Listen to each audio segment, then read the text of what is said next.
بریتانیا لڕێی وەکار هاوردنە سیاسەتی دابش بکە و فەرمانڕەوایی بکە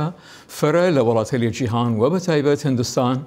کنترۆل کرد. ئیسەش باس لەو جورە ڕێبازیان سیاسەتی بریتانیا کردێت لەلایەن کۆمارە ئیسلامی ئیران لە ئوستانی کرماشان. ئەفشینە کەرمیان نەسەب چالاکە مافەکانە مرۆڤ سیاسی و فەرهەنگی ڕاستەوخۆ لە ڕێ ئسکایپ هاوەلمان تا بزانین لە کرماشان چە گوزەرێت. کاکە ئەفشین فەرە خۆشاتن ئەمڕۆ کۆماری ئیسلامی چ جورە سیاسەتێک لە کرماشان پیادەکات؟ فرە ممنونم لە داوەتدان ڕای دەنگە کوردی ئەمریکا. ئەرزم لە خزمەتت کاجانیگیان حکوومەتە جمهوری ئیسلامی هەدەفی یەسەکە لە کرماشان اتحاد و ناو مردم کردزوان کرماشان و بین بویدن و ای بونه هاتیه سعی کردن لشهر کرماشان پره بیده تعصبات دینی و مذهبی، پره بیده تعصبات ایلی و عشیره‌ای و حتی زاراوی و هدفی است که تعصب ایجاد بکد و نهایتاً بایدن بین مردم کرد کرماشان اختلاف ایجاد بکد و لحاظ مذهبی جور اختلاف بین کردیل شیعه مذهب و کردیل سنی مذهب یا حتی اختلاف بین ایل و عشیرگان کرد و کرماشان و حتی اختلاف بین زاراوگان کردی جور زاراوی کلهوری یا زاراوی لکی. بس کاک ئەفشین هۆ یا سەبەبە دژایەتیکردن حکوومەتی ئیران لە تاران و لە ناسنامەی کوردی و زوان کوردی لە ئوستانی کرماشان و تایبەت لەناوخۆ کرماشان چەس؟ هدف حکومت حکومت خب شهر کرماشان کاجانی گەوراترین شهر چوار پارچه کردستانه یا بیوشی من روشحالات کردستان و تایبەت و خب کرماشان موقعیت استراتژیکی و موقعیت ژئوپۆلیتیکی دریدن شهر گەوراییگە ئەمجا خب کرماشان نفت درید کرماشان گاز دریدن لی بونه حکومت فرە وەبانە کرماشان حساسە و نیەت وایدن کرماشان بچوود وەرە هویت خواهی کردی مردم کرماشان بچن وەرە کردبینەگەی خۆیان هدف حکومت دیسە کە زوان کردی و کرماشان نابود بکە چون ناسنامه هر ملتی زوانگیه وقتی زوانگی نابود بودن کلن هویتی و بین شد شناسنامگی و بین شد. بس ئیمە زانیم ئوستانی کرماشان و گشت کوردن ئەڕا رادیو تەلەڤیزیۆنە سەدا و سیمای ئوستانی کرماشان گشت بەرنامەکانی و فارسیە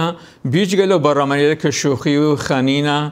کە مردم یوشن ئارمانجیان بچووکردن و کەم ئەرزش نیشاندان و زمان کوردیە و هەروەی جورە شوخی و هەنەکیکردن و زوانە. خب هدف شبکه استانی زاگرس کرماشان یسته که زوان کردی نابود بکد و بایدن و چو مردم کرد کرماشان زوان کردی جوری معرفی بکد که زوان کردی تنها زوان طنز و زوان جوک و زوان خنه است و این زوان علم و زوان فرهنگ نیه و یه خب سیاستی که حکومت حالا پشتی و حکومت دریدن و این سیاست پردید کاجانی یعنی دقیقاً اتاق فکر وزارت اطلاعات حالا پشتی موضوع و گوره میژنوسان ایران سالای لفریگه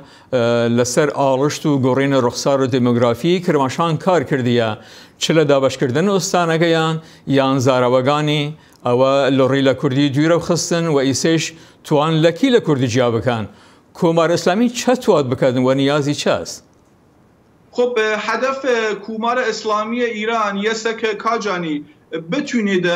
بتونیدن کلن مردم کرد کرماشان و هویت کردی دور بخید چون خب کرماشان یه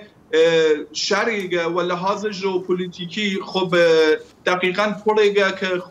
رسید منطقه ایلام و منطقه ناوچه لرستان و کردیل لک و روخوار و هدف حکومت یسته که این پل برمنیدن یعنی این پل ارتباطی قطع بکید وقتی که مردم کرماشان هویت کردیان و دستبیان خب مسلما دی مردم تاثیر و بان مردم ایلام دارید و حتی تاثیر و بان مردم خرم‌آباد و حتی همدان و ناوچه ترک دارید. کاکا ئەفشین و دیدی ایوا خاصترین ڕێوەڕوویبوونی ئیجورە سیاسەتی جمهوری ئیسلامی لە کرماشان چەسە؟ خب خاصترین ڕێیەسە کاجانیگیان ڕسانەیەک بودن که و زاراوی کردی کرماشانی برنامه رای او مردم پخش بکید او مردم و لحاظ سیاسی آگاه و بکید و لحاظ فرهنگی آگاه و بکید کاملا سیاست حکومت در راه تشریح بکیدن که حکومت هدفی چه است و حکومت توید که هویت ایوان نابود بکد توید زوان ایوان نابود بکد ئەفشینە کەرەمیانە سەب چاڵک مافەی لە مرۆڤ و سیاسی و فەرهەنگی فەرەفەرە سوپاس. خواهشکم کاجانی گرم منیش فرە ممنونم ویوه.